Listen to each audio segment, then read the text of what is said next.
The Legend of Zelda series has historically been about the adventures of someone who is not Zelda. But not anymore. The latest entry to the Legend of Zelda series actually features Zelda as the main playable character. Could this game mark the beginning of Zelda taking the spotlight more? It does seem like Nintendo is keen on giving their heroines more time to shine, as we had Princess Peach Showtime just earlier this year. But does Zelda have what it takes to take the stage? Oh yes she does. The game starts us off controlling Link, who fights Ganon in order to rescue Zelda, trapped in a crystal prison. However, after besting Ganon in battle, a rift opens and it sucks Link in. But before fully being consumed by the rift, Link fires an arrow and it cracks Zelda's crystal enclosure. This crack weakens the prison just enough so that Zelda can break out by force. But as soon as Zelda breaks free, the rift grows. Zelda narrowly escapes being swallowed by the rift and is found by the royal guards. Back in Hyrule Castle, we find out that numerous rifts have been opening across the land and taking the people of the kingdom when they least expect it. A rift opens up in Hyrule Castle as well, causing havoc and hysteria. It's up to Zelda to find out the mystery of the rifts along with her new friend Tri and her newfound power to summon echoes. Despite being a series first with Zelda taking the reins this time around, there aren't many changes in the overall feel of the story. The staples for the Zelda formula are still there. We go around Hyrule's key areas, fulfill an objective in those said areas, and eventually gain the power or means to defeat the big bad.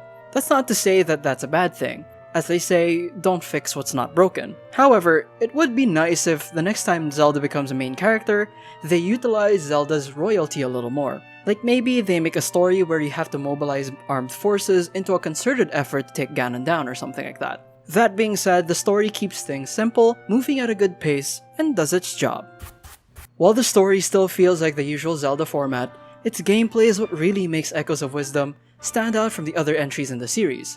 In this game, they give Zelda the power to summon echoes. Echoes are essentially copies of objects and monsters that you can find around Hyrule. Before you can summon them, you'll have to quote-unquote learn them. You can learn an item if it glows, and you can learn monsters once you defeat them. Once learned, you can select them from the menu and summon them as you see fit. However, there is a limit to how many you can summon at a time. Each item and monster has a specific cost, and the amount of resource you have is indicated by these tiny triangles floating above Tri's head. You start off with 3 points, but as you progress through the game, you either increase your points or decrease the cost of summoning. If Link has his various tools to help him get through puzzles and dungeons, Zelda uses her echoes to do just that. Objects provide a wide range of utilities for Zelda, from serving as platforms to get to hard-to-reach places, cover from enemy attack, impromptu hiding spots, or as projectiles to lob at enemies.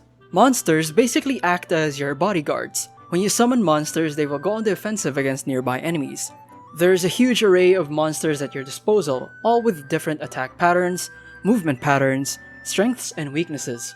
If you're creative with how you use your monsters, they can help you get to hard-to-reach places as well. Speaking of reaching places and solving puzzles, another useful skill in your metaphorical toolbox is Bind. Using Tri's powers, you can move large objects that Zelda wouldn't be physically capable of moving. But a more interesting use for Bind is that you can hold R to match the movement of the thing you're bound to. This has some very interesting applications when bound to moving platforms or flying monsters. If we wanted to describe Echoes of Wisdom in a few words, it would be creativity and freedom.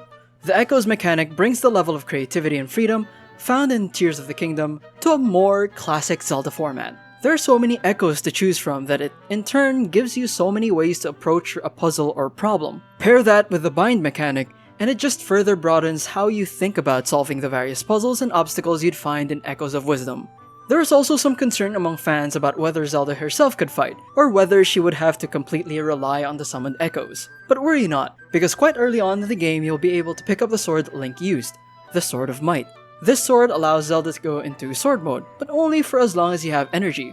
This energy can be refilled by collecting these little blue energy bits, which can be found in dungeons and as drops from enemies. By using Might Crystals that you can find all across Hyrule, you can upgrade how much energy you have or upgrade the damage from the sword itself.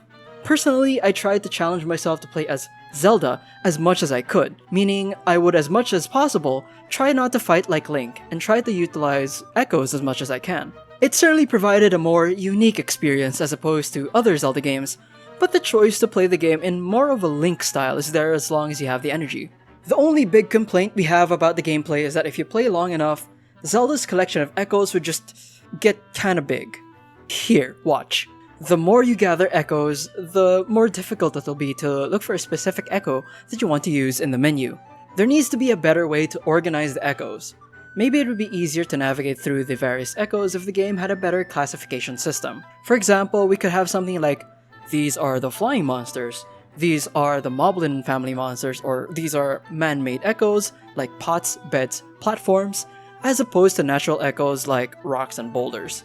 There is a sorting system that organizes echoes according to most used, most recently learned, etc. But we think that it's not exactly enough to organize the sheer variety of echoes available.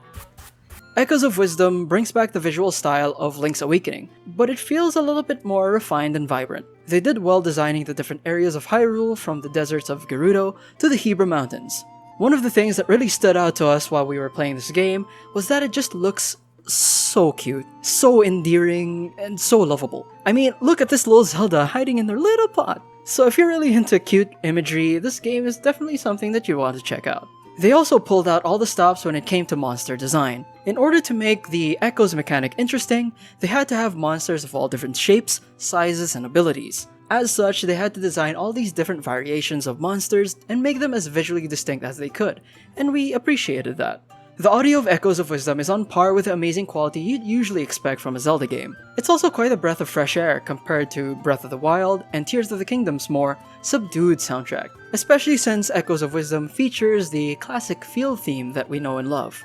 And to match the fact that we're playing Zelda, the theme makes it a point to make everyone know that this is Zelda's field theme, and not Link's, by masterfully incorporating musical motifs from Zelda's lullaby.